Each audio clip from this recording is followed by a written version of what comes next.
International স্টুডেন্টদের একটা common tension, কানাডাতে পড়াশোনা করতে এসে কী ধরনের জব তারা করবে।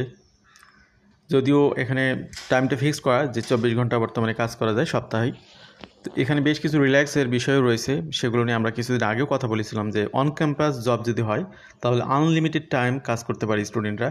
আবার অনেকে ফ্রিল্যান্সিং কাজ জানে বা এমন কোনো কাজ যেটা অনলাইনে সে করবে, সেটা কানাডাতে বসেও আউট অফ কানাডার অন্য কোনো এমপ্লয়ারকে সার্ভ করবে, সেই ধরনের কাজেও তারা আনলিমিটেড টাইম ধরে কাজ করতে পারে।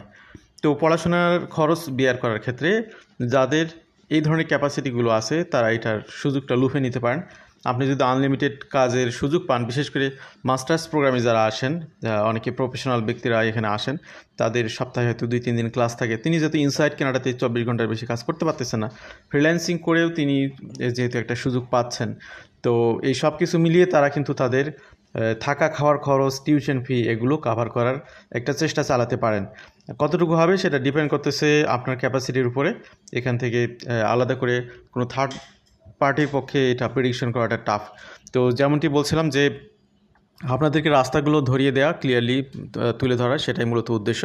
তো কানাডা এবং কানাডার বাইরে থেকে যারা আজকের আলোচনা শুনছেন, আশা করছি তথ্যগুলো অনেকেই হেল্প করবে, বিশেষ করে পড়াশোনা করতে আসার ক্ষেত্রে যারা এখনও ডিসিশন নিয়ে চিন্তাই করতেছেন যে কোন ডিসিশন নেবেন, কোন দেশে যাবেন, কানাডাতে যাবেন নাকি অস্ট্রেলিয়া যাবেন নাকি নিউজিল্যান্ড যাবেন।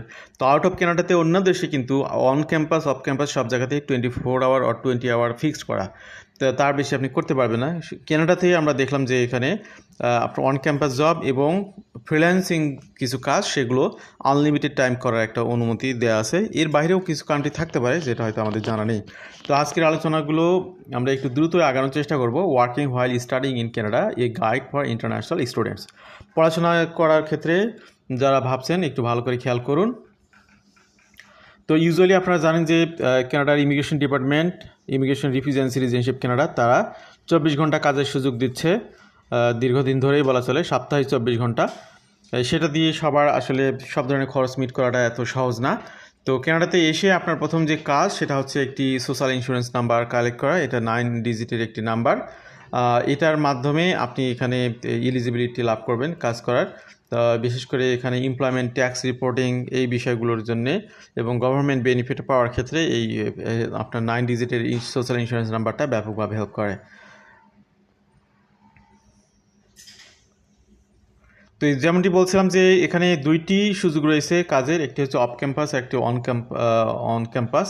ওয়াল বিল্ডিংস, এখানে অন ক্যাম্পাস বলতে কি বোঝায়? অন ক্যাম্পাস বলতে এখানে আপনি যে ইউনিভার্সিটিতে পড়াশোনা করতে আসতেছেন বা যে কলেজে, সেটার ওয়াল বিল্ডিংস